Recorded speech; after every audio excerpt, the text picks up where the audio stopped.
আগামী 10ই মার্চ থেকে দেশের দরিদ্র ও প্রান্তিক পরিবারগুলোর জন্য এক সোনালী সুযোগ শুরু হতে যাচ্ছে। সরকার পরীক্ষামূলকভাবে ফ্যামিলি কার্ড চালু করতে যাচ্ছে, যার মাধ্যমে পরিবারের একজন নারী সদস্য মাসে 2,500 টাকা করে সহায়তা পাবেন। প্রথম ধাপে দেশের 14টি উপজেলায় একটি করে ইউনিয়নের একটি করে ওয়ার্ডকে বাছাই করা হয়েছে।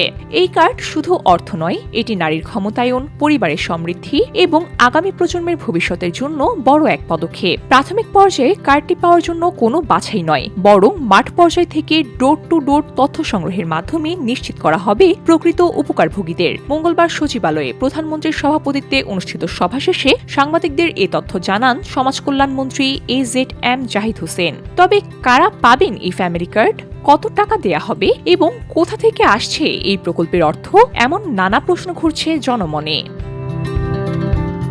সরকারের সিদ্ধান্ত অনুযায়ী নির্বাচিত ওয়ার্ডের হতদরিদ্র, দরিদ্র ও নিম্নবিত্ত পরিবারগুলো এই সুবিধা পাবে। প্রতিটি পরিবারে মা বা অন্য প্রধান নারী সদস্য কার্ডের অধিকারী হবেন। একটি ফ্যামিলি কার্ডে সর্বোচ্চ 5 জন সদস্য বিবেচনায় নেওয়া হবে। একান্নবর্তী পরিবারের সদস্য বেশি হলে প্রতি 5 জনের জন্য আলাদা কার্ড দেয়া হবে। তবে কার্ডের উত্তরাধিকারী নারী অন্য কোনো ভাতা পাবেন না, কিন্তু সেই পরিবারের অন্যান্য সদস্যরা পাবেন।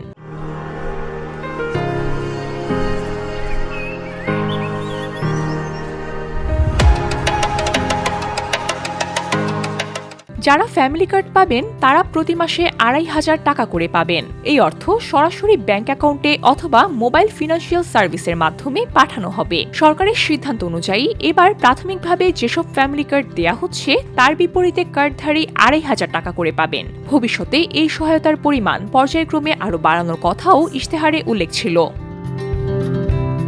কোথা থেকে আসবে এই প্রকল্পের টাকা, এই প্রশ্নের জবাবে সমাজকল্যাণমন্ত্রী AZM জাহিদ হোসেন জানিয়েছেন, আপাতত অর্থ মন্ত্রণালয় থেকে বরাদ্দ দেয়া হবে। এরপর আগামী জুনে জাতীয় বাজেট ঘোষণার সময় এই খাতে নিয়মিত অর্থ বরাদ্দ রাখা হবে। অর্থাৎ প্রথম ধাপে বিশেষ বরাদ্দ, পরে বাজেটে স্থায়ী সংস্থান। এভাবেই প্রকল্পের অর্থায়ন নিশ্চিত করা হচ্ছে। এই প্রকল্প পরিচালনার জন্য উপজেলা পর্যায়ে UNOর নেতৃত্বে কমিটি থাকবে। ইউনিয়ন ও ওয়ার্ড পরিসরে সরকারি কর্মচারীদের সমন্বয়ে টিম কাজ করবে। প্রতিটি ওয়ার্ডে একজন প্রধান শ্রেণীর গ্যাজেটেড কর্মকর্তা তদারকি করবেন। থাকবে দ্বিস্তর বিশিষ্ট চেকিং ও রিচেকিং ব্যবস্থা। সরকার জাতীয় পরিচয়পত্রের ভিত্তিতে একটি কেন্দ্রীয় ডেটাবেস তৈরি করছে, যাতে স্বচ্ছতা নিশ্চিত হয় এবং অনিয়ম রোধ করা যায়। প্রসঙ্গত, ত্রয়োদশ জাতীয় সংসদ নির্বাচনের আগে দলীয় ইশতেহারে বিএনপি 9টি প্রধান প্রতিশ্রুতির কথা উল্লেখ করেছিল, যার শুরুতেই ছিল ফ্যামিলি কার্ড। প্রধানমন্ত্রী তারেক রহমান ঘোষণা দিয়েছিলেন, প্রান্তিক ও নিম্ন আয়ের পরিবারের সুরক্ষা দিতে মাসে 2,500 টাকা অথবা সমমূল্যের নিত্য প্রয়োজনীয় পণ্য সরবরাহ নিশ্চিত করা হবে। 17 ফেব্রুয়ারি শপথ গ্রহণের পর 19 ফেব্রুয়ারি আন্তঃমন্ত্রণালয় বৈঠকে অর্থমন্ত্রীকে প্রধান করে এরই লক্ষ্যে একটি মন্ত্রিসভা কমিটি গঠন করা হয়। ঈদের আগে ফ্যামিলি কার্ড বিতরণ শুরুর লক্ষ্যে প্রাথমিকভাবে প্রতিবেদন চাওয়া হয়েছিল। সেই প্রতিবেদনের ভিত্তিতে 10ই মার্চ থেকে পাইলট প্রকল্প চালুর সিদ্ধান্ত নেওয়া হয়েছে। প্রধানমন্ত্রী যেকোনো একটি উপজেলায় গিয়ে আনুষ্ঠানিকভাবে এই কর্মসূচির উদ্বোধন করবেন বলে জানানো হয়েছে। আবেদন করবেন যেভাবে। বর্তমানে নির্ধারিত ওয়ার্ডগুলোতে ঘরে ঘরে গিয়ে তথ্য সংগ্রহ করা হচ্ছে। পাইলট প্রকল্প 4 মাস চলবে। এরপর পর্যায়ক্রমে সারা দেশের প্রতিটি উপজেলায় কর্মসূচি সম্প্রসারণের পরিকল্পনা রয়েছে।